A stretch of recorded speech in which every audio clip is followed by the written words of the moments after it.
Ladies and gentlemen, yes, this is your favorite show, Sports Unfolded, with your favorite hosts, Eric and Ron.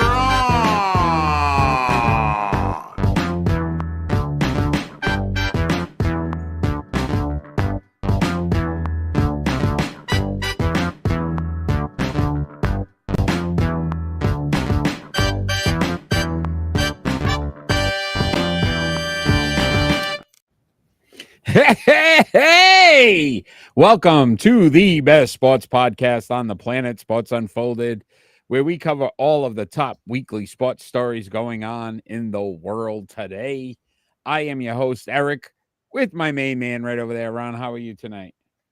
I'm doing okay. Just think that there's something in my mug because I'm like throwing up all the wrong graphics and everything already. Goodness. I got a little nervous because I thought you'd be on like either a massive sugar high from Halloween or, Ron, that you were going to get arrested for lighting all the jack-o'-lanterns on the street when there was a warning. If you haven't seen Going On Daily, check that whole thing out. But yeah, I did light a jack-o'-lantern, Eric. I couldn't you help did. myself. You are just, you're just a rule breaker, man. That's what you do. It's awesome. Yeah. Well, this is what happens in the aftermath of just horrendous hockey play. Which we will definitely talk about tonight. Again, if you are joining us live, please join the chat. Let us know if there's anything you want to talk about or if you have a particular opinion on the topics we are covering tonight. We'd love to hear from you. As well as we want to thank everybody, WDJY 99.1 FM in Dallas, Georgia, every Saturday night. You guys have been amazing. SEC TV, Public Access Channel 12, every Tuesday night at 10 p.m. Again, another big supporter of ours. We appreciate you. As well as you can join us live anytime on all of our social media platforms, Facebook, YouTube, Twitch, or Twitter. We're on all social media platforms. So like, share, and follow the show. Tell your friends about it because I'm going to guarantee you they are going to enjoy the best sports podcast on the planet. If you'd like some Sports Unfolded merchandise as well, check out Patreon at RhodeIslandBroadcasting. Mugs, mouse pads, pens, pins, stickers. There's so much you could purchase with the Sports Unfolded logo. Look at that fine mug. It is amazing. It is amazing. So, Ron, I guess we should start the show off. What do you think? Are you ready? You ready to talk some sports? I mean, I think that's why I came here. All right. So, again, if you're joining us live, please chime in. Our leadoff story is the Los Angeles Dodgers. They have won the World Series. Thoughts on how the series went and how they actually won the series? First of all, I'm stunned that the Yankees laid down for them. I mean, it was. I'm going to let you go first because I've got a lot to say. I mean, I'm stunned that it didn't go further, for one thing.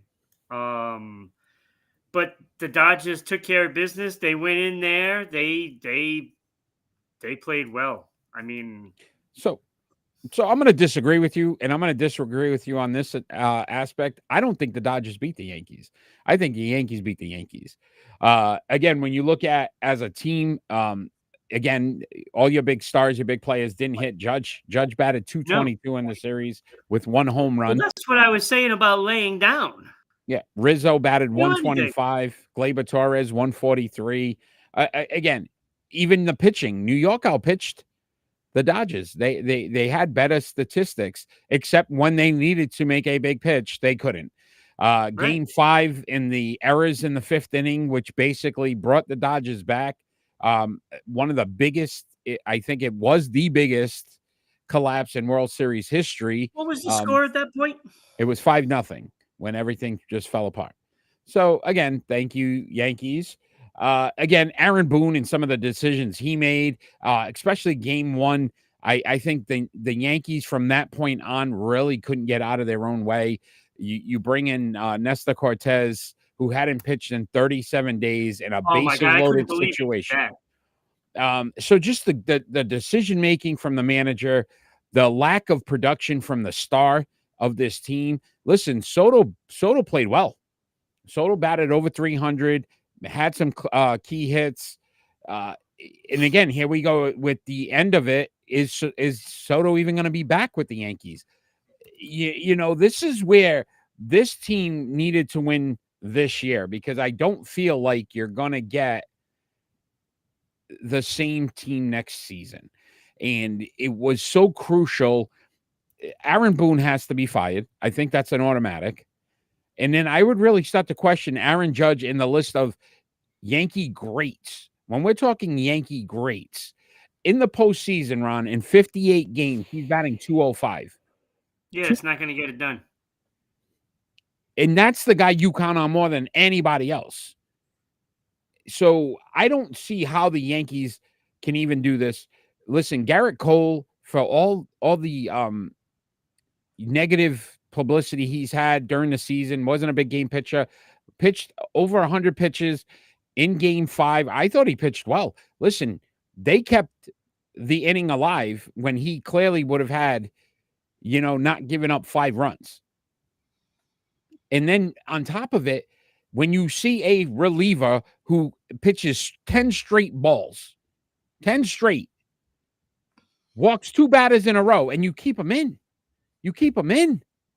What was I just don't understand how the Dodgers won this series. When people say the Dodgers won this series, if somebody could tell me how, I'd love to hear it. If you're on the chat right now, tell me, because they didn't outbat him. Shohei Ohtani ended up with that injury, really wasn't a factor in it. Max Muncy struck out 10 times, who was one of their best hitters throughout the rest of the postseason.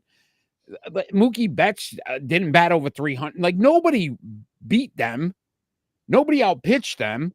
No, but they did what they had to do when they had to do it. And that is what you ultimately want. This is why when I do those lists on pick and roll and starting 5, I go for championships, because of that point where those players make it happen at that moment. The biggest moment that you have is in the championship games. And that's when I want to see something happen. I don't care if somebody's batting .320 all year long. If you can't do it in the postseason, then what good are you? It doesn't matter. You're not a big-time player if you can't get it done when it counts. And this is why when you go back in history and you see those guys with 6, 7, 8, 9, 10 championships, those are the guys I'm going to pick over them. Doesn't matter. And this is why you got to give a little respect to a guy like a Robert Horry, right? And I think I was too hard on him when we did that segment. There's some guys that just that Homer Simpson meme where you see him just fade into the bushes. Yeah. Right? Like, that's what Aaron Judge to me is in the postseason. Listen, he's out front, one of the best players during the regular season. And the best comparison I can make, and I was doing it all day today with people I was talking to, is Peyton Manning. Peyton Manning, if you asked me today, regular season, Peyton Manning, Tom Brady, I'm taking Peyton Manning. Peyton Manning can win a football game without a doubt, except in the postseason. When you needed him to step up the most, he couldn't. Yeah. And I'm seeing the same thing with Aaron Judge. It's literally watching a guy fold in crucial situations where he's had, in this series alone, 2 guys on. Like, you need the big hit, pop up, strikeout. I'll give you a really great comparison, Eric. How about Ted Williams and David Ortiz? Isn't Ted Williams a better baseball player? Yeah. But, statistically, yes. But who are you taking in the playoffs? I'm taking David Ortiz because he's done it. He came up big when he needed to, and he constantly did that. Ted Williams, what did he win? Nothing. And that's just, that's the frustration part. And a lot of the frustration I'm venting right now is because I didn't want either team to win. Oh, and I get that. But look, at the end of the day, yes, as a Yankee fan, I didn't think they would win this series regardless. I think they got 2 easier opponents that they faced. And I didn't try the Royals and the Guardians didn't impress me. Like, I wasn't like, holy cow. But then when I looked at what they did in the actual series, It's mind-boggling. It Yeah. blows my mind that a guy who hadn't pitched in 37 days is your best option with bases loaded. And let me That was ask a you this, terrible Ron. call. I'm sorry. Terrible call. We did a split decision last week where I asked you who is more likely to hit a home run in the postseason, Anthony Rizzo or Freddie Freeman, and you picked Freeman. Yeah. And then he hit 6 straight, or whatever, 5 straight games. My point would be is after the first one, do you not start to look at maybe we don't pitch to this guy, or the second one, or the third one? Why are we continuing to pitch to this guy? So again, from a managerial standpoint, from your ace, your Aaron star Boone's player, terrible. He's always been terrible as a manager. agreed. Look, I would have thought that they would have fired him a couple of years ago. And now I'm looking at it. Do they say, oh, well, he made you the series, they keep him?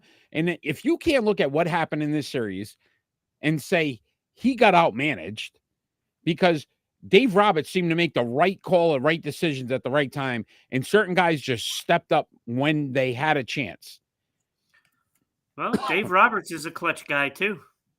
All right, give it a rest with the damn I had field. to throw it in there. I had to throw it in there. Bro. Nobody remembers it. You got to put the salt on the wound. We're the Red Sox now. Okay, thank you very much. They suck. All right, so let's leave that at that. Okay, squirrel finds a nut every so often, though. All right. Well, so I'm going to ask you this before we move on and talk about some other topics. They didn't have any nuts. Hey, who's more likely to get back next season? Because the Dodgers obviously going to have some changes as well. The Dodgers. Okay. But if you look at the National League, big changes are coming for the Yankees. But let me ask you this. If you look at the competition in the American League versus the National League, to me, the National League is a much stronger, you know what I mean, division or conference or whatever they call love it. our streams, Eric. I love it. Grow your community. Thank you. Right? So if you look at the Mets, who seem like they figured some things out and obviously are willing to spend money, the Padres, who have been one of those thorns in the side of the Dodgers during the regular season, and it was a tough series. Like, that's where I start to look at it. The Braves, if you think about it, after the injuries really kind of derailed their season. If not, the Braves are always. Whereas the Yankees, who's their competition in the American League? Yeah. And even though, like, again, I sit back and I go, they may make it again just based on the fact that the American League isn't strong right now. But that goes to prove when you face a quality opponent in the World Series, you fail. Well, they're going to have 2 big question marks in this offseason. Soto alone. 2 big ones. Soto's the biggest one, but I'm not sure because Garrett Cole could opt out. Yeah. So if he opts out, you have no. That is a massive hole. Losing Cole. I agree. I don't know. I agree. That's going to be tough. Yeah, you lose Cole, you lose Soto. I mean, that changes, a lot. Yeah. So Rizzo's been done right, for though, years. when you look at the American League, I mean, you got Baltimore, Baltimore, who in the postseason even when they're listen, the last 2 years they've been really good in the regular season. Yeah, and then they can't do anything in the playoffs. So I just don't. That's what I'm saying. Like, it almost feels like the Yankees could go back, and I prefer they don't, because I feel like you're never going to get enough change if they're like, oh, well, at least we're making it to the World Series. Yeah, at least I got asked to the prom, right? So good. I don't think that they're so good that they're probably going to be in the top. They have to win their division. Were you the prom king, Ron, when you were in? I feel like you would have been a prom king. Oh, I didn't even go to the prom. I almost said queen, by the way, but you're the prom queen. Hey, buddy. Huh? Hey, whatever it takes. Yeah, that's it. That's what I'm talking about. The determination and the fortitude that you display each and every part of your life is amazing. That's why, Ron, we keep doing this show. That's why. Yeah, I mean, it's I mean, with all kidding aside, I just think that I don't see the Yankees going back. I'm not saying I'm not disagreeing with you. I'm just saying when you look at the competition, I know the competition. I feel like the Dodgers will have a much tougher road if they're going to go back. Of course, they're going to have a tougher road. But again, now you're also hearing Soto to LA. Oh, if that happens, there's a strong.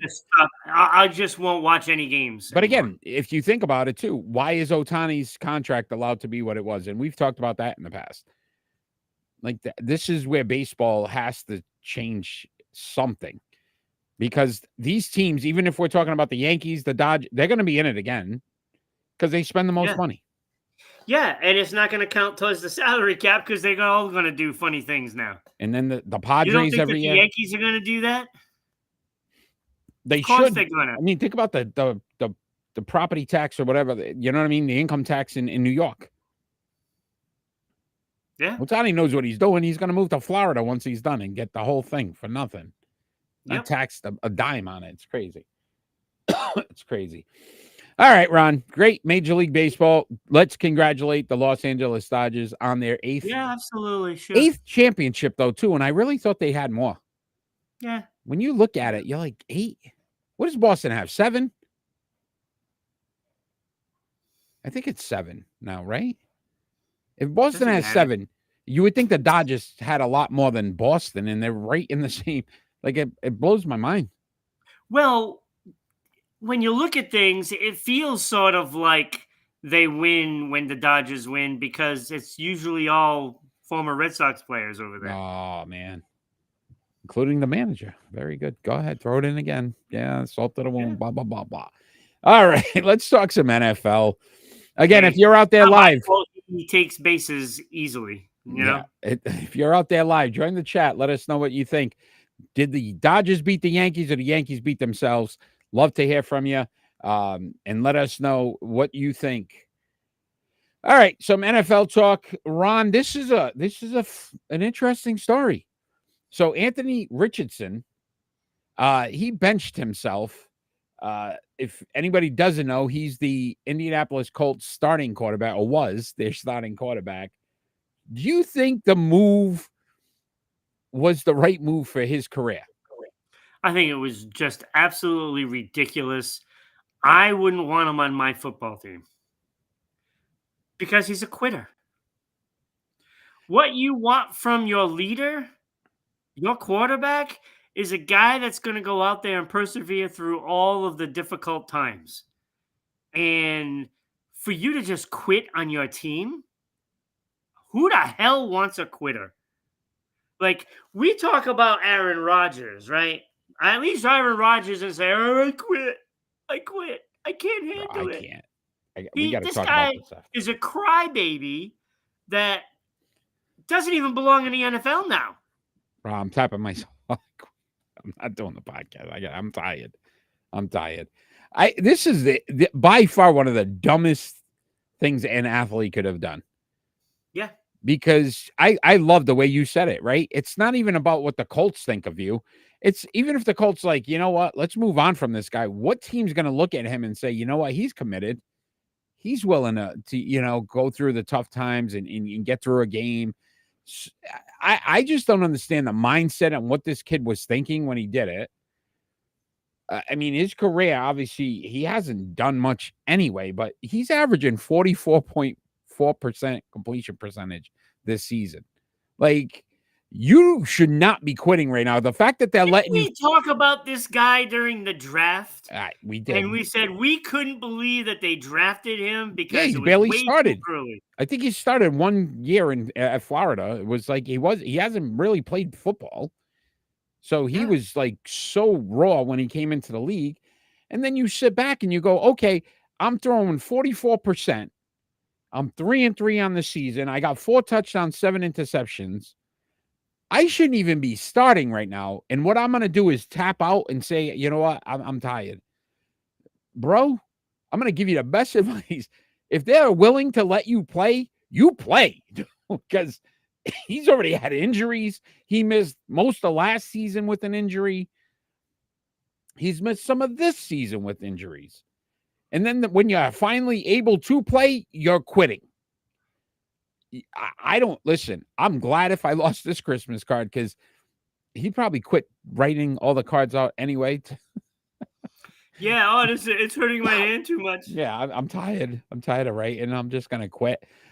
I don't know how he doesn't expect backlash. I don't know how he doesn't expect this to look from a standpoint of, what team now would literally try to pick him up and say, you know what, this kid is going to be okay. We can change.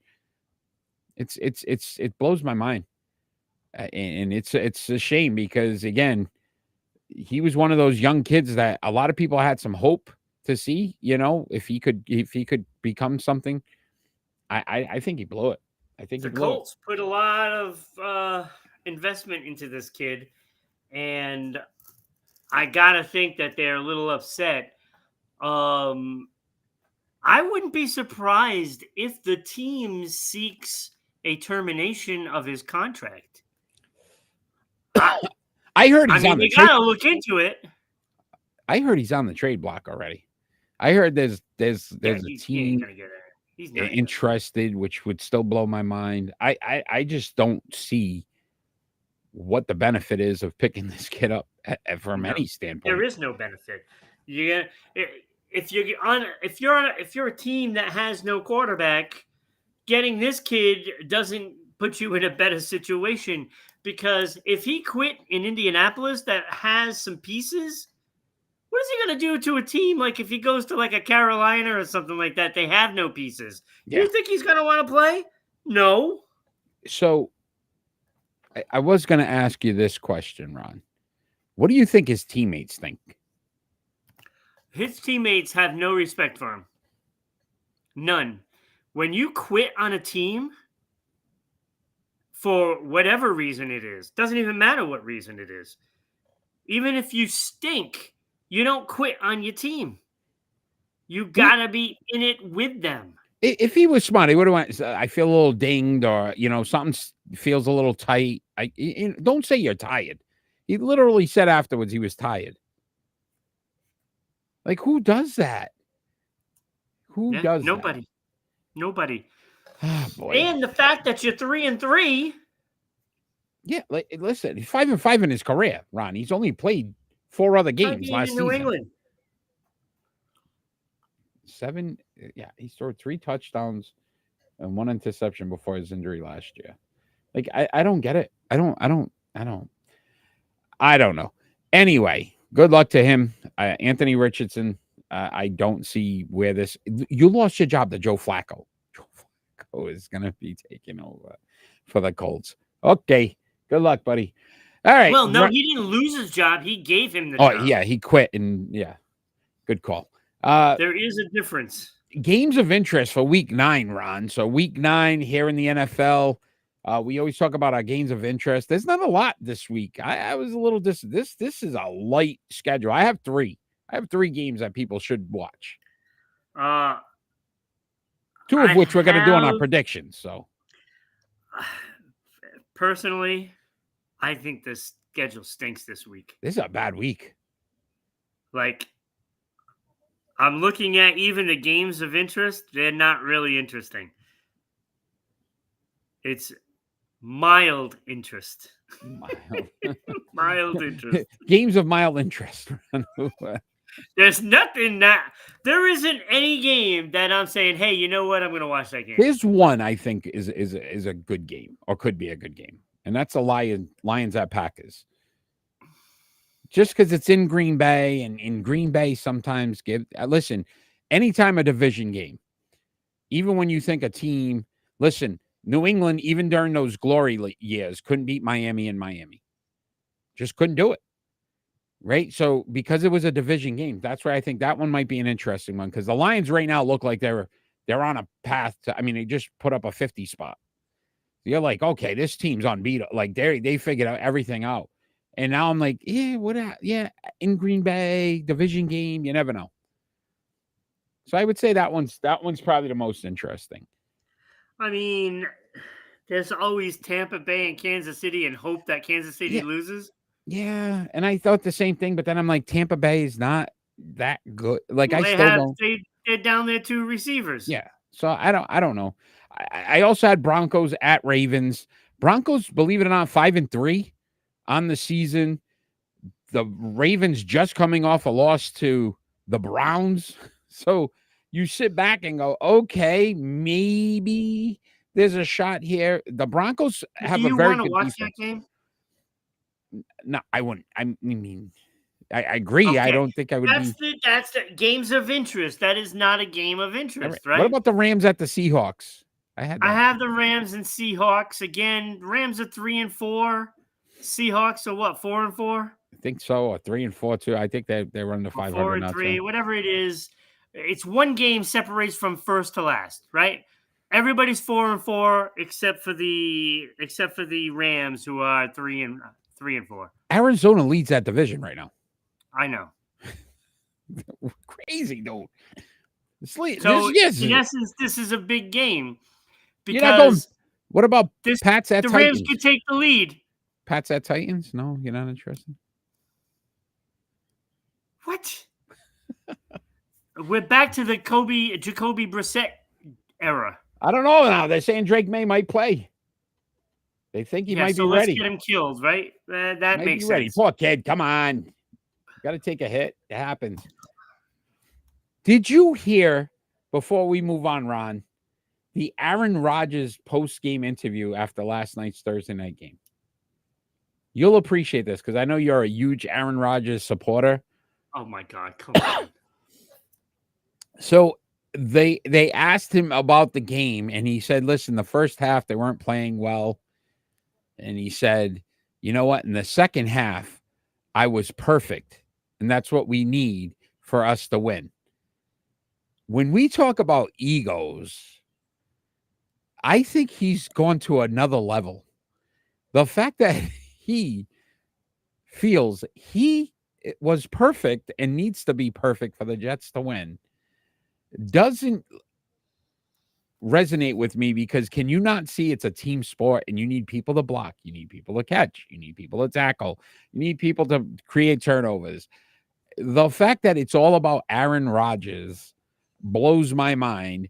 And not only have you destroyed the New York Jets, which again makes so many people happy, including me, but I just don't get where this guy, if there was, I would put, and I talked about this at work today too, I would put Patrick Mahomes ahead of him, because in the postseason, where we just talked about, Patrick Mahomes gets it done. Aaron Rodgers has won one Super Bowl.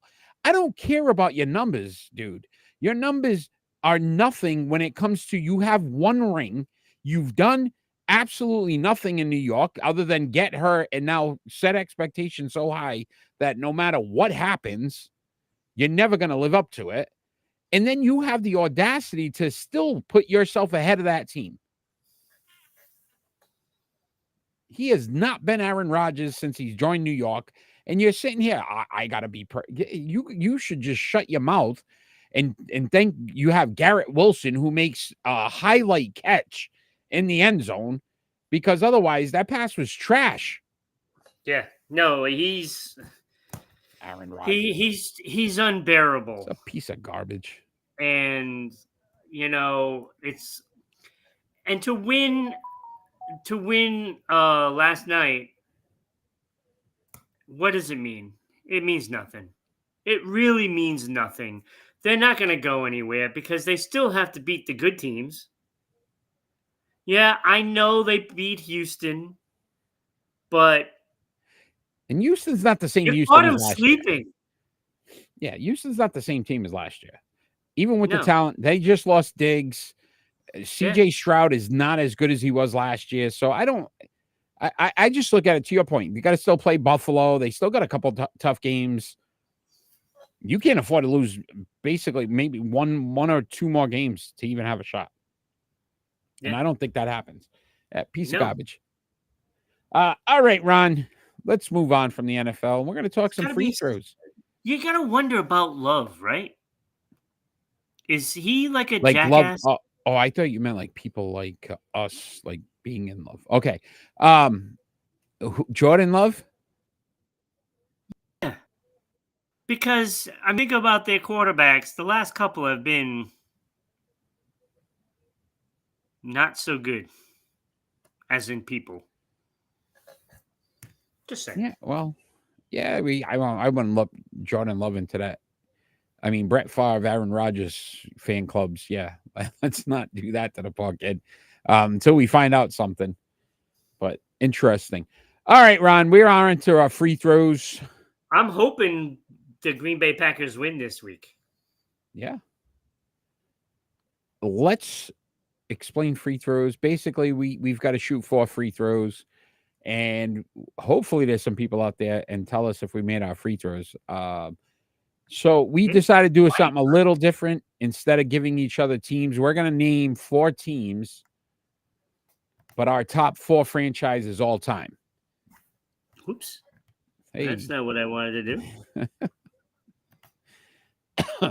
So you are first this week, Ron. No, I am first this week. No. You are first this week. You are first this week. So your number 4, your free throw, top franchises and why of all time. All right. So, first of all, I have to come with the disclaimer. Do not hate that I'm putting this team number 4. Don't hate. I'm putting it's laughable. It's hard to get out, right? I'm putting the 1990s. Oh, you did. Chicago I did a franchise as a whole. Like a total the franchise. You're doing it as just an era like that. Oh, see, I got so that's okay. Well, we'll all go. Right. So why don't you go first and let me think? All right, you're gonna hate my first one, but I looked at 2 things. A, how many championships, and I kept it all American sports, by the way. How many championships and the next closest. So at number 4, I had to go, even though recently they're not very good. The Montreal Canadiens with 24 titles. The next closest is Detroit with 11. So they're 13 titles ahead of the next closest. So the Montreal Canadiens, and a lot of it was 60s, 70s. We had talked about that before. Not as big now, but again, 24 titles, very impressive. So I put the Montreal Canadiens at number 4 as one of the top franchises of all time. 24 titles, baby. Yeah, there's no excuse for them to be number 4. You would put them higher? Yeah, you have to put them higher. Okay. All right, so let's go with my number 3. And I actually took the New England Patriots out of this because I looked at it and I said the next closest is still they're tied with Pittsburgh. So I went the Los Angeles Lakers with 17 titles. Next closest is the Golden State Warriors with 7. So they are 10 ahead of the next closest. And the Warriors just recently, the Lakers consistently throughout, right? The 80s. Yeah, you had some of the 90s, Kobe's teams. So I went with the Los Angeles Lakers at number 3.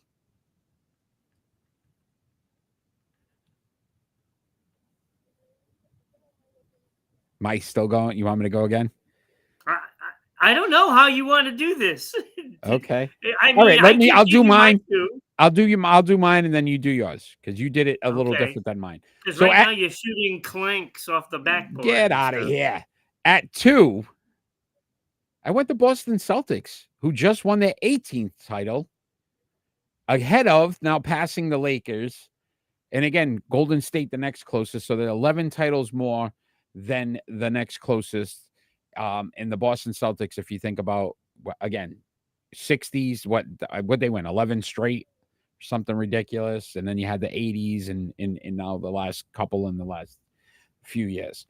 But at number 1, even with their loss, The New York Yankees with 27 titles. The next closest team is the St. Louis Cardinals with 11.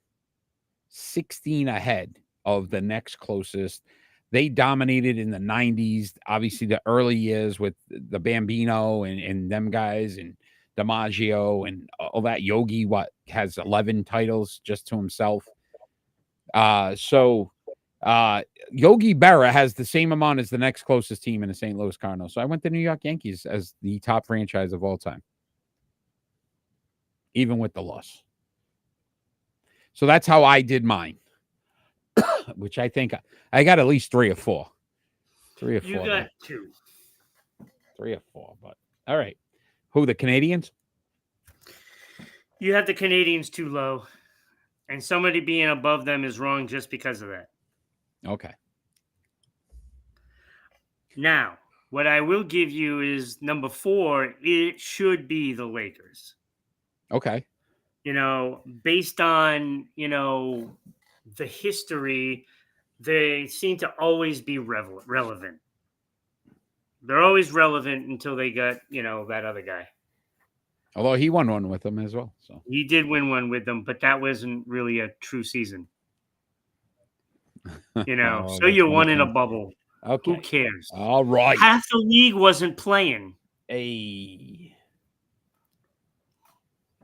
So number 4, I have the Lakers, with all the greats that have played on this team and spreading out their championships throughout history too, always makes them a relevant team that can always do something. Right? And they got the top 2 point scorers of all time, right? Because Kareem and then LeBron passed them, who's a Laker. And Kobe is in there in the mix too. So I have the Lakers at number 4. Number 3, I have the Boston Celtics, and it pains me to put them there, but they are, in fact, only 1 championship ahead.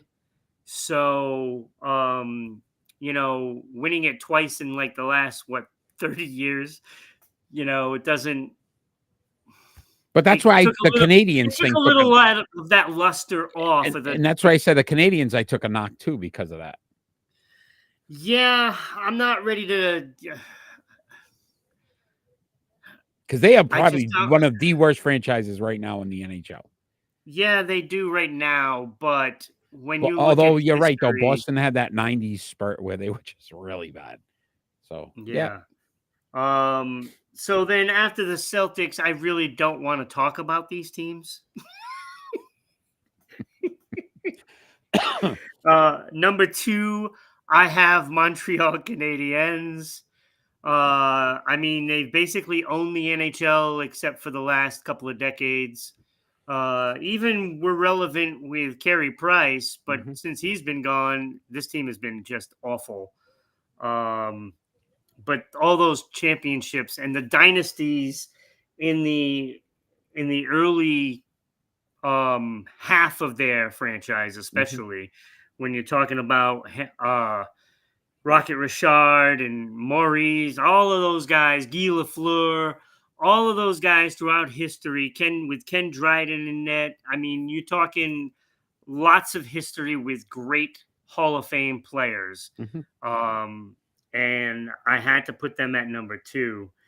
And number 1, I had to put the Yankees because of the amount of championships. And like you said, they are up a ton over the next team. 16. But since 2000 hasn't been very successful. No. So you're talking a couple of decades now. They're not looking so hot this century. Yeah, only one. So I am curious, just your list. So you had the 96 Bulls, but you went like that. So who was 3? So, well, if I did it the way I thought we were doing it, my 4th team would have been the Chicago Bulls. Yeah. From the 90s, 8 postseasons, 6 finals championships. Yeah. They had a 747 win percentage. Isn't that ridiculous? That is ridiculous. That's crazy. It is not the highest percentage, though. Number 3, I had the Tom Brady Patriots. 763 win percentage. Oh, the good old 17 days. postseasons, Good old days, Tommy. 9 Super Bowl appearances, and 6 championships. 9. That's not so shabby, right? Yeah. Come Number on. 2, I had the Mickey Mantle Yogi Berra Yankees, 1947 to 64. They had a 624 win percentage, 15 World Series appearances, It's insane. 10 championships. Isn't that nuts?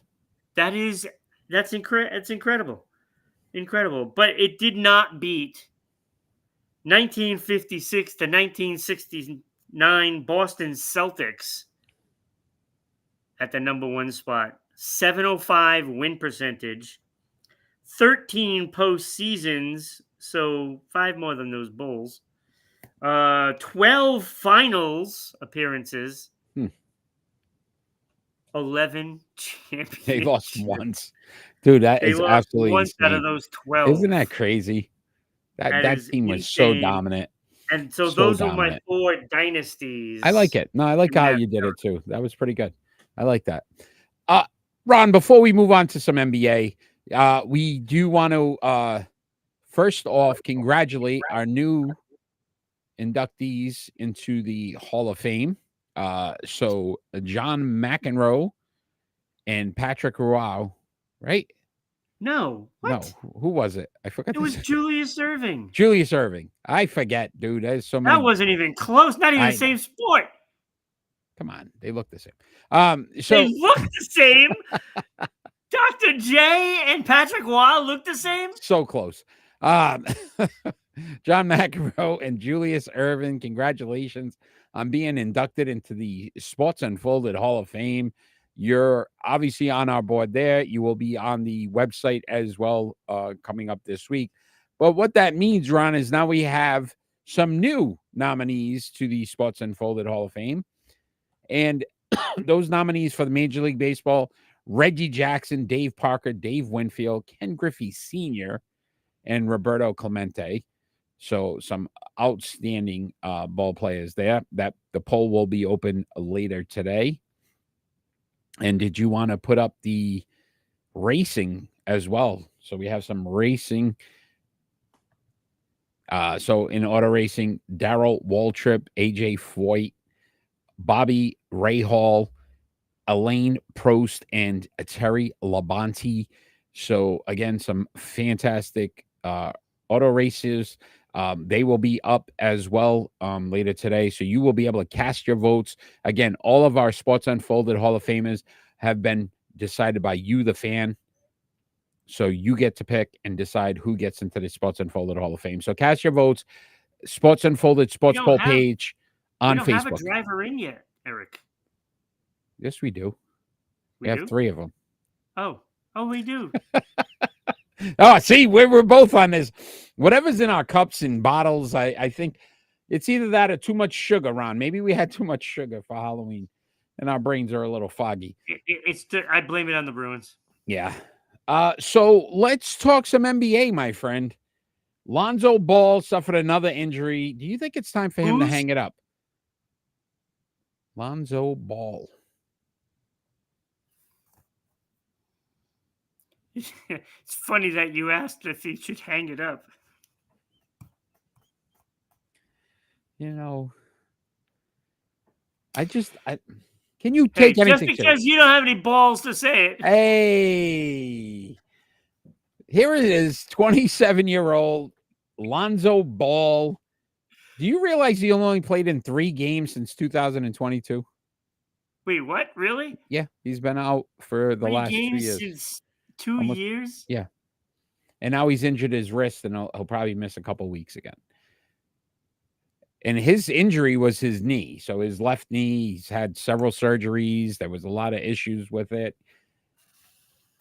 Coming out of college and UCLA and there was some real hype behind him. Yeah. But then I also wanted to look at in his career since he's been drafted, His high is 63 games in 2019. He has not played more than 63 games in any season. I just don't know the longevity now at this point. Why are teams going to continue to put this guy on a roster if he's not going to be able to play? Well, they put Zion in all the time too. I still think Zion's played again, still more than this guy. And at least Zion, when Zion does play, he is elite. Lonzo Ball is. Well, what about what's his face there? What's his face? I like that guy. He's pretty. Oh my What's his God, face? we just talked about him. I think last week or the week before. He was already in last week. Now I got to look at my notes. I can't think of his name. I don't have my notes. In basketball? Yes. I don't remember. But I just said that he was hurt again. I can't think of who it is. If you're out there, let me know. What team? Do you remember the team? Do you remember anything about it? All right, no more sugar for us. So, would you take a shot at Lonzo Ball? He's a free agent next year, let's just say. Are you looking at this guy and saying, hey, look, he can contribute to my team?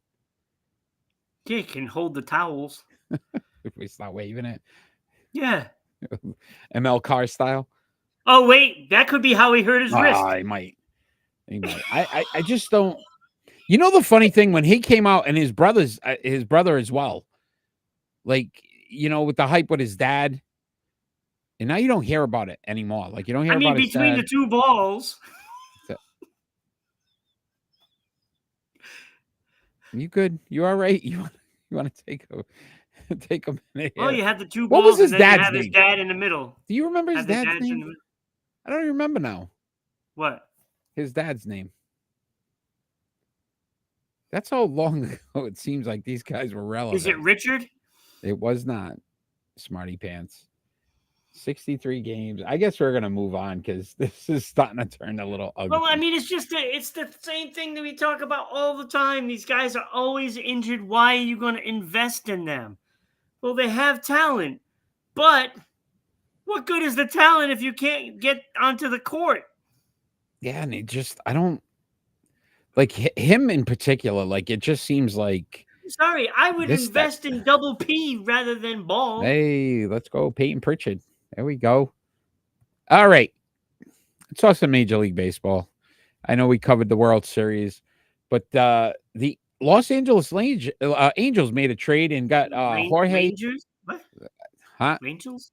Los Angeles Angels have made a trade, picked up Jorge Soler. Do you think he's going to be a piece to them getting back on track and becoming a winning franchise again? Is this team ever going to get back on track? No. I mean, they had Ohtani and Trout. They couldn't get on track. Yeah.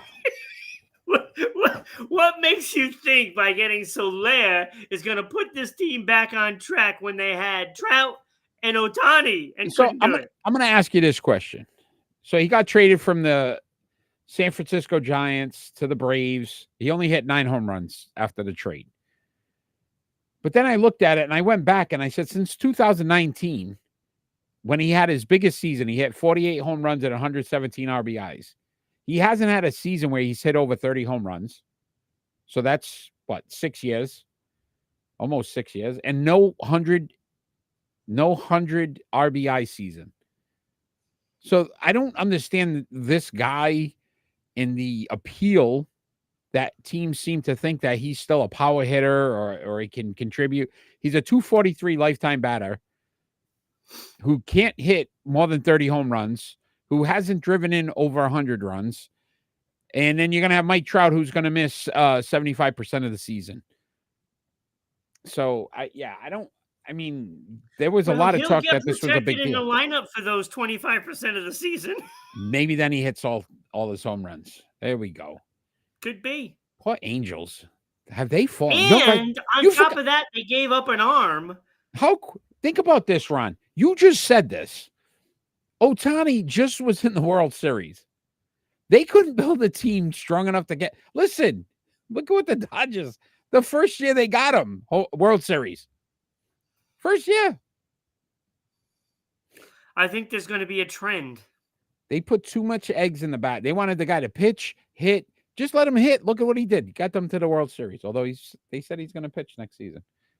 That's what the Dodgers say. I don't think it's going to happen. I don't know, my friend. All right. I just think the Angels just don't know what they're doing. Agreed. I mean, they look, haven't been able to build it. If you have an arm that good, why are you trading him away? Yeah. For a guy that clearly is not that good. I mean, he's not awful. He got 21 home runs last season, so you could bring a kid up from AAA and get 21 home runs. Well, they can ask for Bobby Dahlbeck. Why do you always got to crap on your team? Poor Red Sox. They do nothing but love you. They don't love me. They love you. They do not. Stop your lying. They love you more than the Bruins. All right. Ron, it is time for split decisions. No, they don't.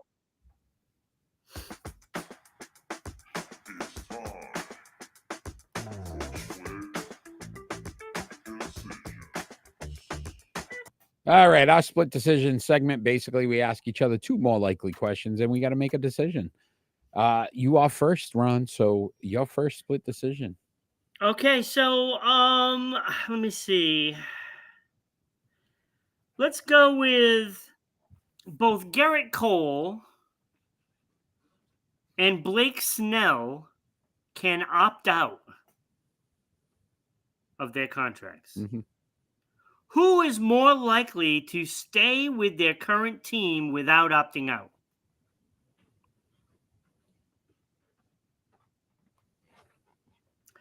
Garrett Cole is 34. Yeah. Blake Snell is 32.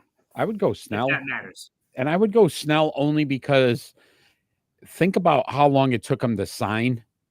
And I'm sure he's a little nervous about that. I think he thought in his mind that when he became a free agent, everybody was going to throw money at him. And it didn't happen. And he ended up signing a lower deal than I think ever expected. But now I would be afraid to put myself back out there to see what happens. Year older, didn't perform that great.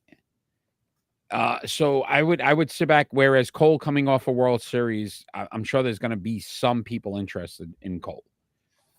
So I would say Snell would stay because of what happened last offseason and the fact that he didn't sign till the regular season.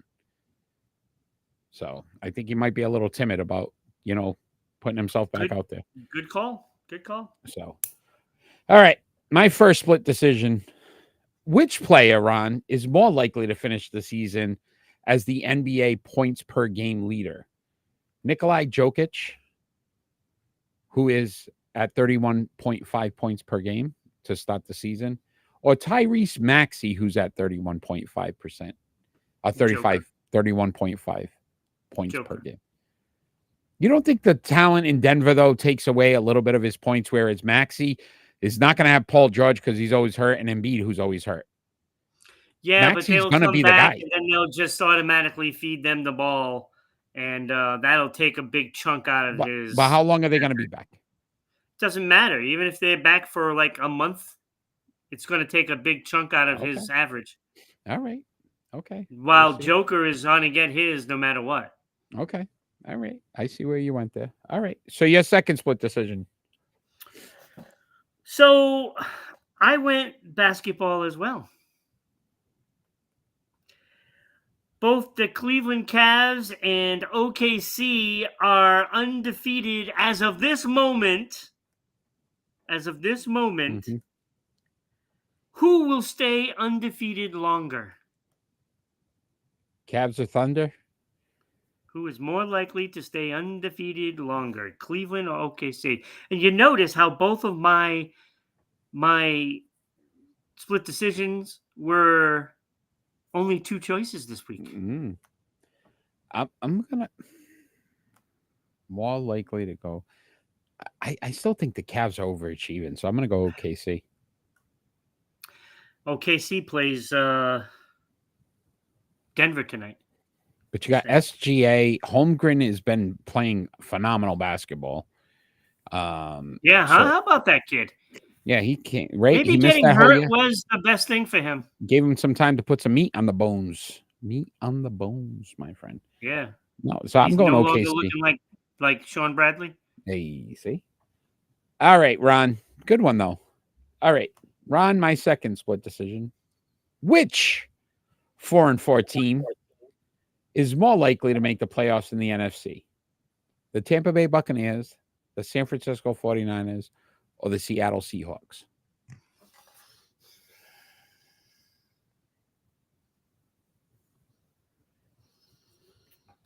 think currently all I'm three going to are out. say San Francisco.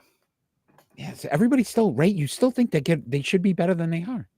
Yeah, but that's the thing. It's like they're playing like garbage and they're still 4-4. And they You get know? McCaffrey back. Right. So they did that with, injuries to, McCaffrey, Ayuk, and Debo. Now, if they get these guys back, I Well, mean, Ayuk then I get. well, no, but I'm just saying, if they get some pieces back Yeah. in that lineup, like McCaffrey especially, that's going to change a lot of things. Yeah. Oh, good call. Good call. I have an extra one. Can I just ask you, Yeah, go ahead, you and your extras.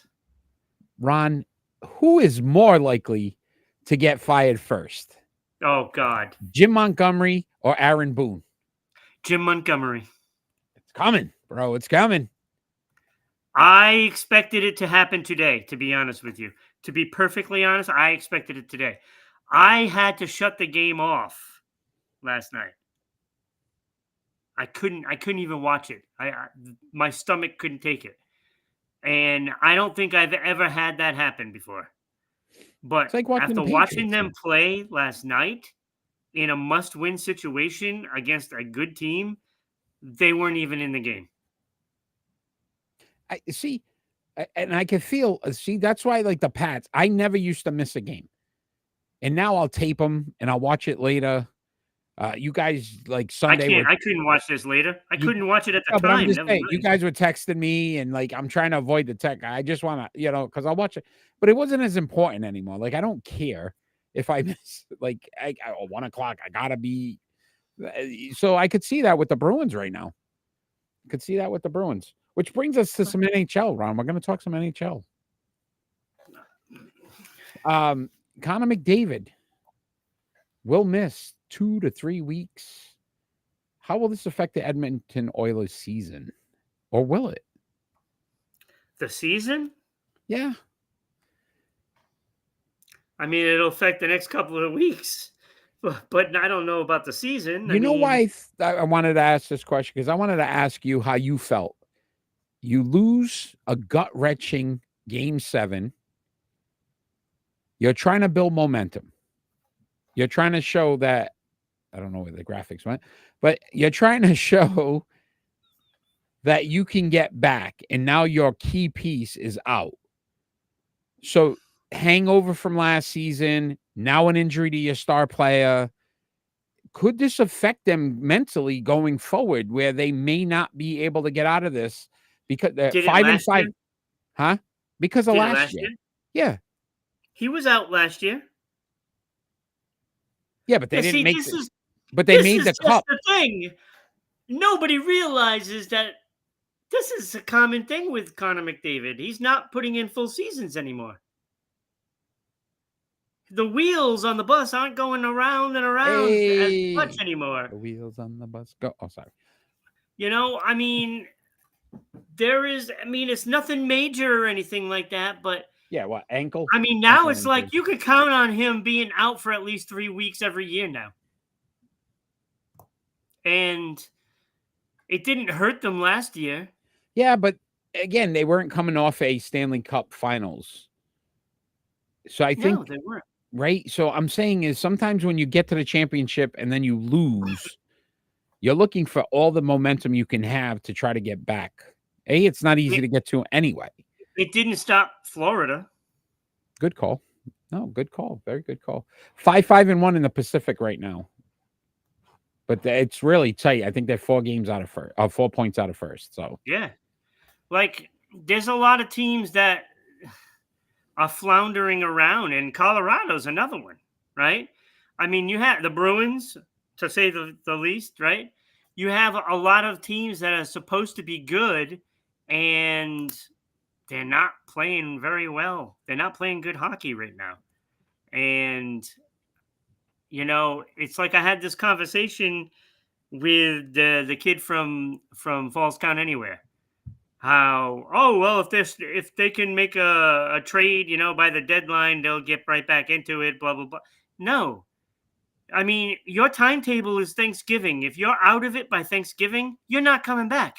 It's very rare. The only team to really do it is St. Louis.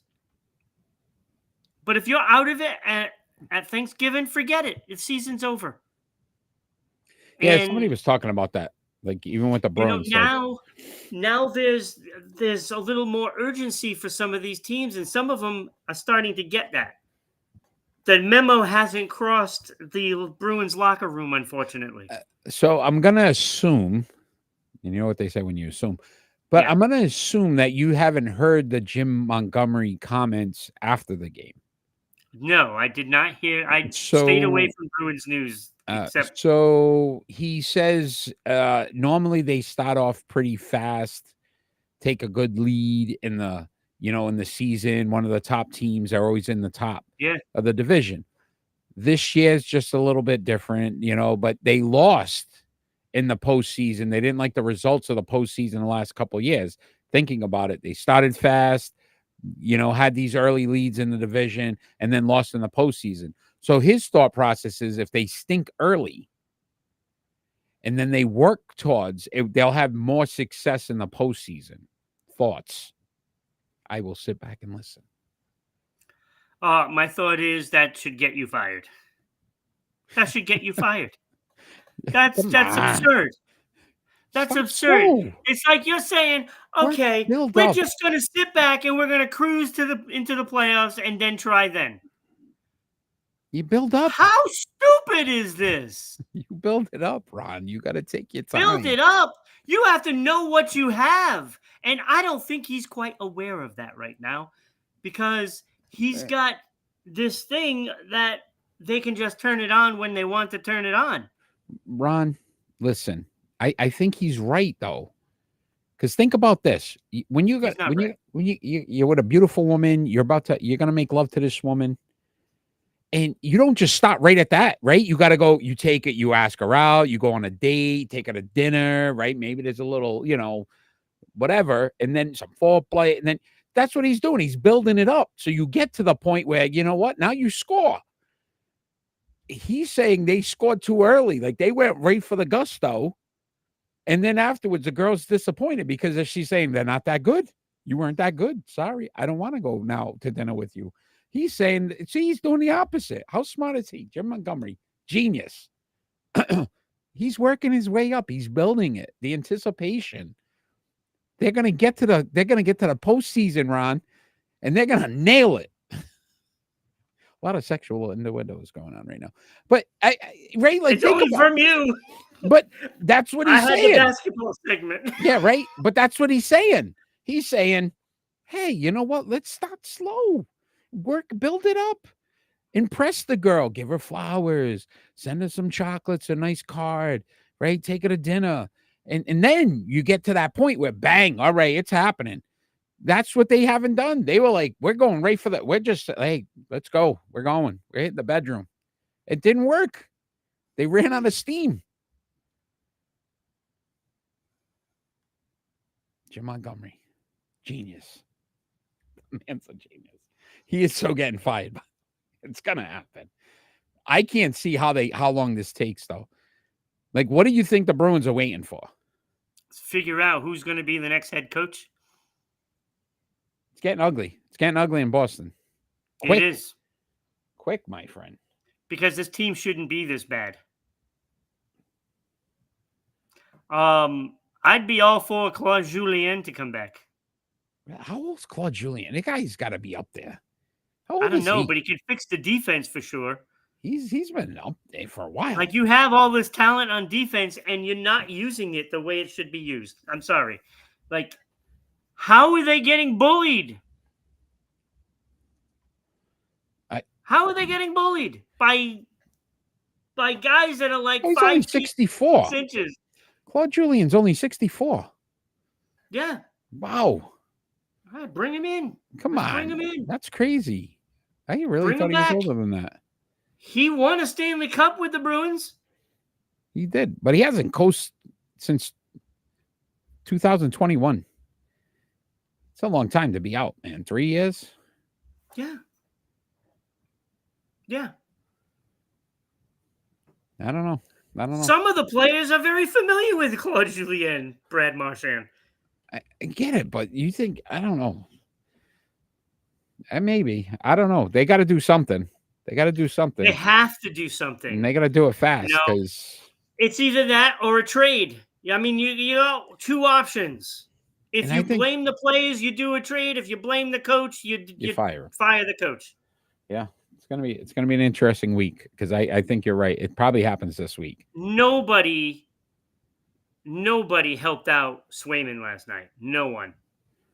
It was How much of that brutal. though do you blame to the fact that he wasn't there during the preseason, during training camp? I Do don't you know blame what the it is. Bruins for saying maybe if they had brought him in earlier, he would have been? It wouldn't affect the players. It wouldn't affect the players. But I'm saying, do you think it's affecting him as well, though, Swayman? Because he's doing okay.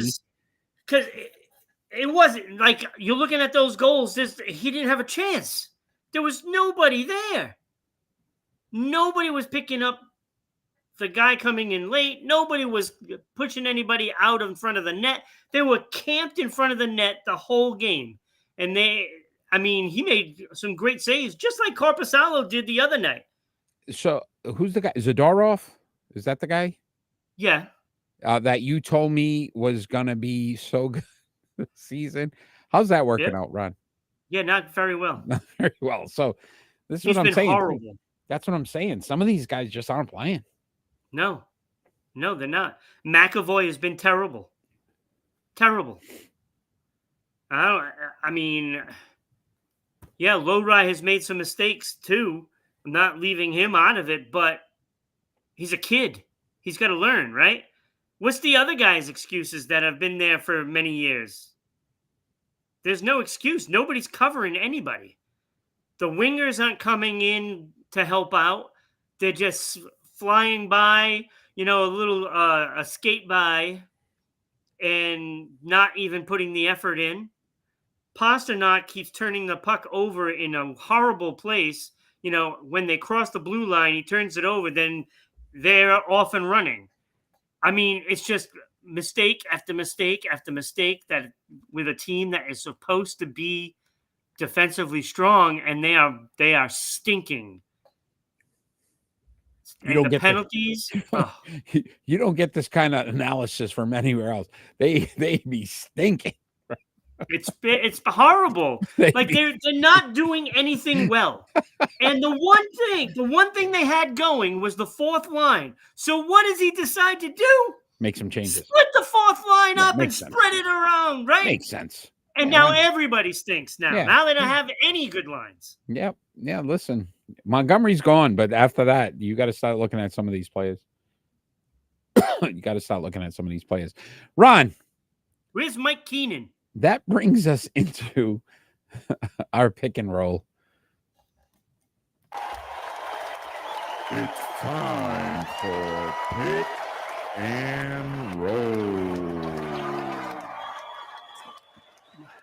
Tonight's pick and roll, episode 44, Including season hit. 4, Dodging History. We decided to go with some goaltenders that had a 44-win season, and that would be Andrei Vasilevsky. Why I messed that. I knew I wasn't going to. Vasilevsky, Connor Hellebuck, Carey Price, Evgeny Nabokov, Bernie Parent, and Terry Sawchuk. And we've got to rank them from 6 to 1. It's Bernie Parent. I you know what? I was going to think that too. I said it, because I was thinking French, but the French didn't come out. No, Parent. Parent. All right, my friend, you are first this week, so you're pick and roll.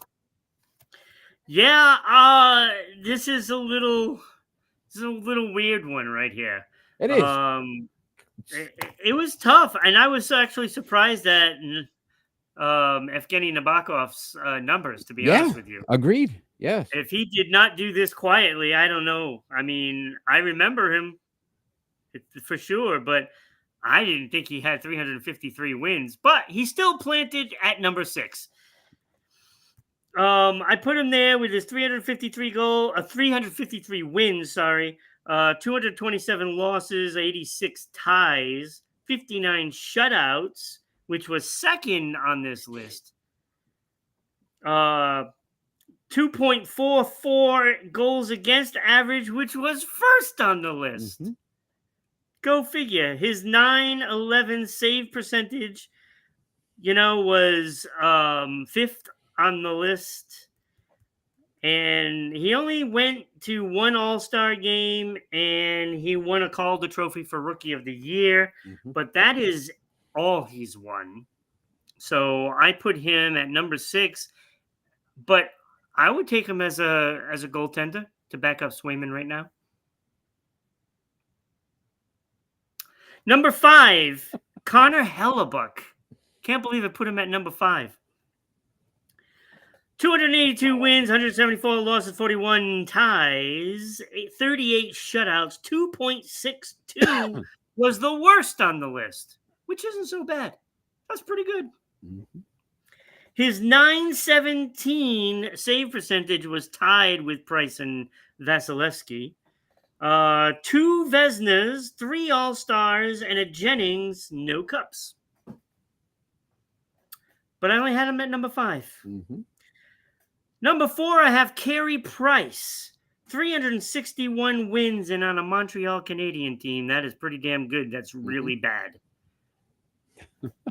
261 losses, 79 ties, 49 shutouts, 2.51 goals against average, 917 save percentage, 1 Vezina, 1 All-Star, 1 Jennings, 1 Pearson, and 1 Hart Trophy for MVP. So that gave him the lead of the guys that did not win a Stanley Cup. He got the Canadians to a Stanley Cup, which is almost like winning, to be honest with you, because that team was bad. And they got run out of the building in the Stanley Cup Finals. Number 3, Andrei Vasilevsky. 299 wins, 146 losses, 30 ties, 35 shutouts, 2.56 goals against average, was the worst of the final 3. 917 save percentage, which tied for the lead. 2 cups, 1 Vezina, 1 All-Star, 2 All-Stars, 1 Conn Smythe Trophy for playoff MVP. That's it. Number 2 is Bernie Parent. 271 wins, 198 losses, 54 ties, 54 shutouts. I gave him the 119 ties. 119 ties? Yeah. Well, the numbers I got were wrong. 54 shutouts, though, we're right. I think you just... Oh, that's why I put the 54 there, and then I realized I didn't put the 54, then put it in. It's okay. We'll figure it out. So 2.55 goals against average, very slightly better than Vasilevsky's, but 915, very slightly less than Vasilevsky's save percentage, but still resulted in 2 cups. But he had 2 Vezinas, 2 All-Stars, 2 Conn Smythe trophies, and he's in the Hall of Fame. You might think that these other guys are going to be there because they had better. Some of them had better numbers, but the 2 Conn Smythes gave him the nod over Vasilevsky. Then number 1, 445 wins, 336 losses, and a massive 171 ties, with 103 shutouts. Most of those ties were probably nothing, by the way. Yeah. 2.50 goals against average, a 907 save percent average, 4 Stanley Cups, 4 Vezina trophies, 7 All-Stars. He won a Rookie of the Year, and he's in the Hall of Fame. And Terry Sawchuk had to be my number one. Outstanding. Just breaking news. New York Yankees back in the World Series next year because Luke Weaver just signed $2.5 million. Done. Consider it done. Anyway, all right. They're back. They're back, baby. All right. Yeah, with Luke Weaver. Yeah, I'm excited. So I little different but similar, if that makes sense. At 6, I had Hellebuck. And even though you said it right, you said all the numbers, I liked it, but again, no cup. Carey Price, I put at 5, and then I put a Evgeny Nabokov. I put him 4th, and it's the reason why, because of the goals against at 2.44 was the best out of this group. So I really liked that, and his 353 wins were far more than Hellebuck. So I put him ahead of them. Yeah, no, I get it. But after that, we had it exactly the same. Vasilevsky at 3. Again, Bernie Perron at number 2. And then Sawchuk's numbers were so good. I put him at number 1. But again, some of these guys, to your point, if they're not in the Hall of Fame, should be soon. Strike my memory. Carey Price, though, after that Stanley Cup, pretty much has never played again. Right? Didn't he? Yeah, he got hurt, and and then he had some issues with mental health, and right, he took some. Yeah, and I understand why, because when you come back, you got to play in behind a team that is just not good, and I think that would have taken more of a toll on him mentally, and he decided, you know what, now's the time. Yeah. No, I don't know. All right. Hey, great pick and roll though. That was a good one. It is. That was a good one because they were all good. It was tough. Their numbers were very similar all the way across, Yeah. So it was pretty good. All right, Ron, it is time for predictions. Rough week last week. Guess who picked the NASCAR winner last week? This guy, which gave me 2 W's. So 6-4 last week. Ron at 3-6. James with the big 0-3, so he is now under 500.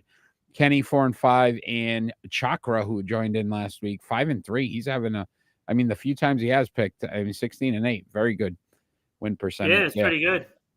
If you're live as we're calling these games, you have every right. Let us know who you pick, and we'll get your name on the chart as well.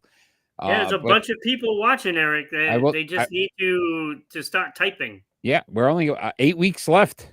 8 weeks, Ron. The season's done. We go to season 5. I'm looking pretty grim right now. Yeah, it's not looking good for you, my friend. Not looking good. But you never know. Hey, there's still time. All right, Ron. So we start off with the NBA on the 4th. You have the New York Knicks at the Houston Rockets. That's a tough one. I'm going to go Knicks. All right. I seem to agree with you. I went Knicks as well. I think the Rockets, though, listen, young team, very up-and-coming team. But I just think the Knicks have a lot more talent. So, yeah. All right. Also, in the NBA on the 6th, you have the Oklahoma City Thunder at the Denver Nuggets.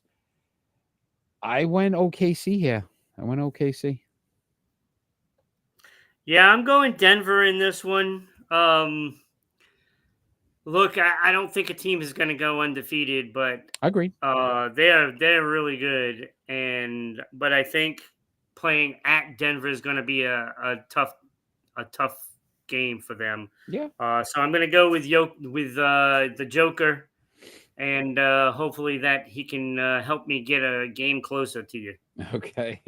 NFL action on the 3rd. We've got the Detroit Lions at the Green Bay Packers. I'm going Detroit, even though I want Green Bay to win. I just think Detroit is right now firing on all cylinders. Agreed. And it seems like they might have like 10 to 15 cylinders at this moment. I really wanted Ben Johnson. Ben Johnson would have been the right hire for the Patriots because that offense is just incredible. And I went Detroit as well. I just think that, listen, as good as Green Bay's, they haven't dominated. Detroit's dominated teams. So also on the third round, you got the Denver Broncos at the Baltimore Ravens. As much as I want to believe in this Broncos team, phenomenal defense, I went the Ravens. Yeah, I look. There's no way Baltimore can come back and lay another egg. I mean, what they did against Cleveland was just abysmal. And if they have another game like that, there's going to start being some questions, right? Yeah. So I think they're going to be coming out, and they are going to be determined to win this game. All right. It's not. I think it's going to be lopsided, to be honest with you. It may be. Tomorrow you've got in the NHL the Dallas Stars at the Florida Panthers. I'm going to take Dallas. This might be a Stanley Cup preview. It might be. I'm going to take Dallas in this. I just like this team. Yeah. I mean, it's a good team, and it's like you don't really hear the household names. I mean, Ottinger is the guy that people focus on more, but there's a lot of talent on that team. There's a lot of skill, and I think they're going to have a great year. They could possibly take the President's Trophy this year. I think they're that good. Okay. So I'm going Dallas. All right. In a meaningless game. I like it. I went Panthers here. I went Panthers. They have been still consistent throughout after winning the Stanley Cup. So again, top team, one of the top teams, and they continue to play well. So I went Panthers here at home. 11-3. You have the Tampa Bay Lightning at the Winnipeg Jets. Jets lost last week, so they're no longer undefeated. But I'm going Winnipeg here at home. Yeah, I went Winnipeg as well, Eric. I just think Tampa Bay has lost a lot of its, star power for Stanley Cup play. And when you lose that edge over a team, it starts to balance things out. And frankly, I think Winnipeg has more talent. So therefore, I like Winnipeg winning this. Having all that experience with like Stamkos and the rest of the players that have gone on, you'll lose that experience, and now they're just an average team. Yeah. So again, Winnipeg. Great. Listen, they had a great run, Tampa Bay, but everything comes to an end at some point. Tomorrow, Ron, what a big college football matchup this is. Number 4, Ohio State Buckeyes at the number 3 Penn State Nittany Lions. This is obviously going to have some playoff implications here as well. So, who do you got? Yeah, this is a tough one. Because I want Ohio to win this game. I'm just not sure that they can. I'm going to go Penn State. Okay. All right. I went Ohio State. I went Ohio State. Yeah, I just, Penn State at home. I mean, that's a tough ask. Yeah, I agree. I don't know, though. Listen, I don't know. I still believe the Buckeyes are a better team. I don't know. You just, every year you hear how good Ohio State is. But interesting. So that leads us to our NASCAR run on the 3rd. You got the Xfinity 500 in Martinsville. We need a top 5 driver. I went Denny Hamlin as my pick for. Who won last week? Tyler Reddick. Yeah. This guy picked it. Yeah. I'm going to go Kyle Larson.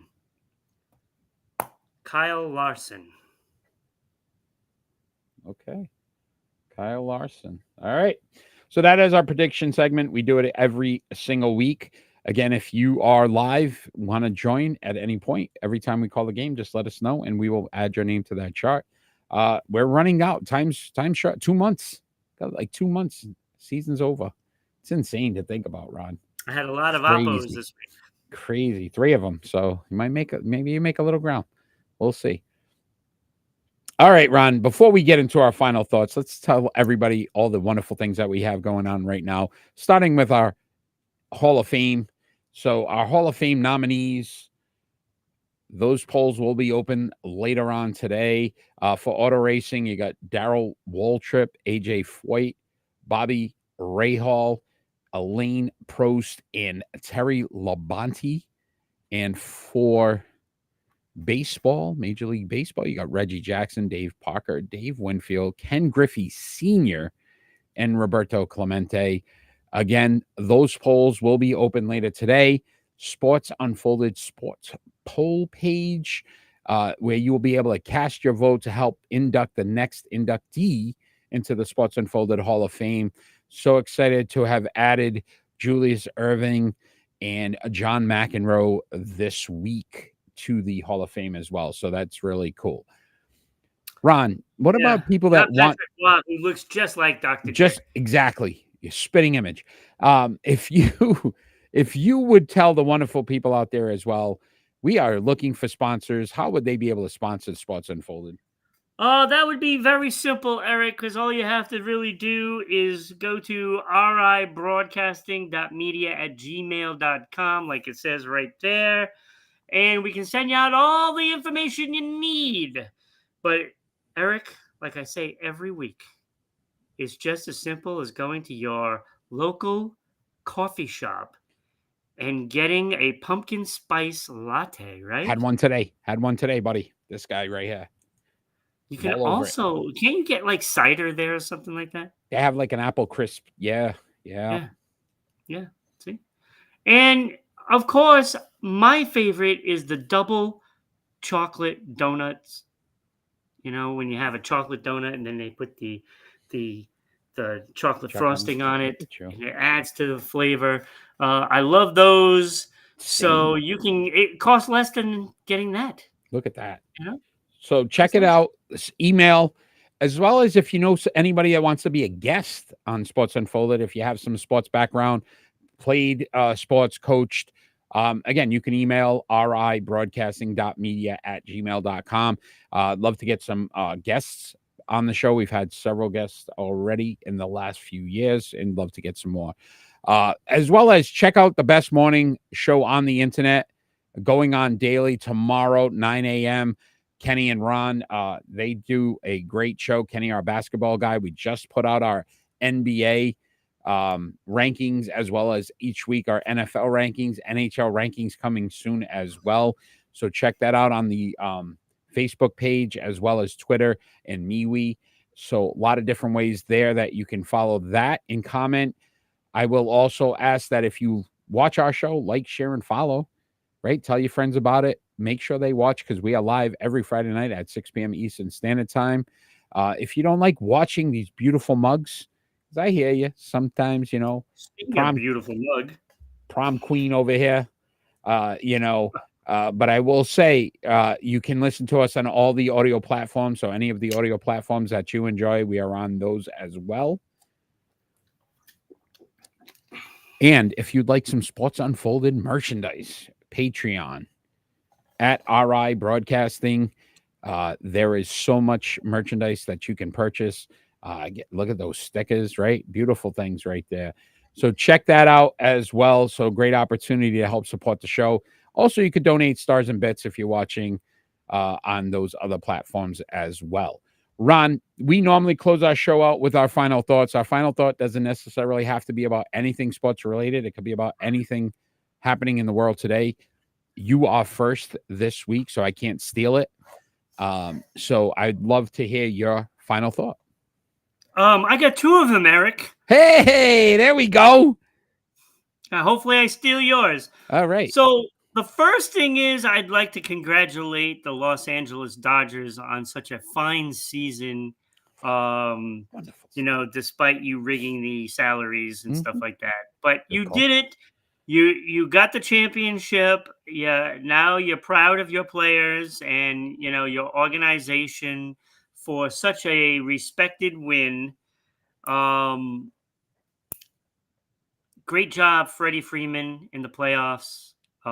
Glad you got a lot of the credit. I feel like I'm the one that helped you out with that. You woke up the sleeping giant. Yes, you I did. did wake up the sleeping giant. So congratulations, Los Angeles Dodgers. And now it gets time for the real season, hot stove baseball.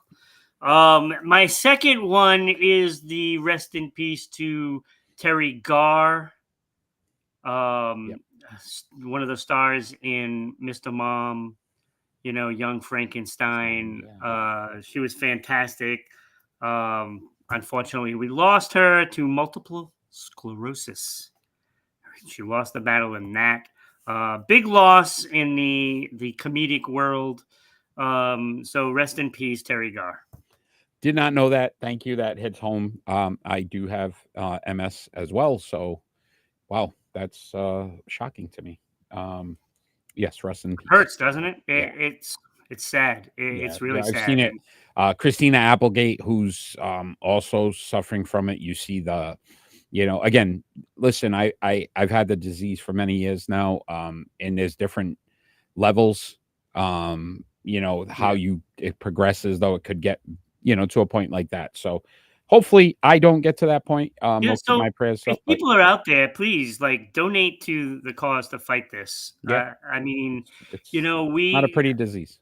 No, and with all the things that are out there that can get you, it's just another thing that you have to worry about. So go to your, local, places that tend to fight it or help people with it, especially helping people, because yes, it's easy to donate to fight the disease, but not everybody helps those places that are trying to help the patients, even with just keeping up with the bills, because these are massive costs that a lot of people aren't even covered. So look at that and help those people.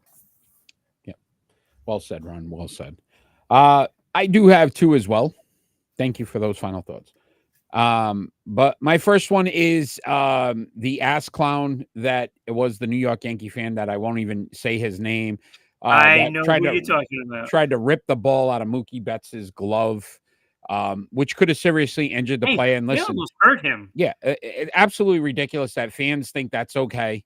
That people that invested thousands of dollars to go to these games feel like that's the best thing to do. Absolutely stupid. Yes, he got banned from the World Series. I guess from what I was hearing, he was a season ticket holder. I would ban him for life because honestly, if he feels that empowered to be able to try to hurt a player, because that's basically what could have happened, could have broke his wrist. I don't think you belong in the sports arena at all. I don't feel like it fits. You're an ass clown. I hope you see this. The fact that other social media and all these other people are having these people on and trying to celebrate it is a joke as well. Because honestly, you should be, scorning this guy for what he was doing. And not put him on a pedestal. He might have been the one to bring the karma. Yeah. But what's the next thing, right? Maybe we just hit a guy with something to try to distract him. Is that going to be okay? Like, there's no reason for you to do what you did. Again, if you want to say the ball was in play and you thought, but you literally see him trying to rip it out of his glove. Yeah. It's ridiculous. Yeah, it's BS. Yeah, it was a BS excuse from a BS person. Yeah, and everybody was trying to go like the Jeffrey Mayer thing way back in the day. The kid put his glove out and he didn't try to rip, like, you know what I mean? Like out of a player. Right. Completely different situation. So don't even try to compare the two. My second one, real quick, just a person, my grandson tomorrow, Sunday, micro football.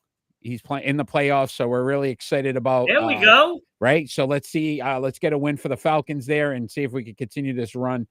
So I'm excited to. I'll be there Sunday to support him as well. So awesome. Looking forward to that. Good but luck. Ron, thank you. Yeah, we're a little nervous. I do want to thank you, Ron, for a great show. I want to thank anybody that has joined us live and watched tonight. Next week, hey, join us at 6 p.m. Eastern Standard Time. Join the show. Join the chat. Let us know what you think. Again, so many different social media outlets as well. If you like what you've seen today, like, share, and follow our show. Rhode Island Broadcasting has some great shows out there, as well as following Sports Unfolded on all our social media platforms. We appreciate all the support. Want to thank all the fans out in Dallas, Georgia, WDJY 99.1 FM. You guys have been amazing. Thank you for the support there as well. Join us on a Friday night. We'd love to hear from that part of the country and see how you feel about some of your teams down there in Georgia. So let us know how you feel about that as well. And then I want to thank SCC TV, Public Access Channel 12 here in Southeast Connecticut, for putting us on there as well. Look forward to next week, Ron. We always have great shows. Season winding down. We only got about 2 months before season 5, as crazy as it sounds. In our last show of the year, we do our memoriam. There are going to be so many players. I will tell you right now, you will see tears, because there are some athletes that we lost this year that will really hit home. So tune in for that as well. We're looking for a sponsor for that as well. So if you are interested in sponsoring that just particular show, let us know. Again, Rhode Island Broadcasting, just email them, and we can definitely make sure that we get your information and see what we can do.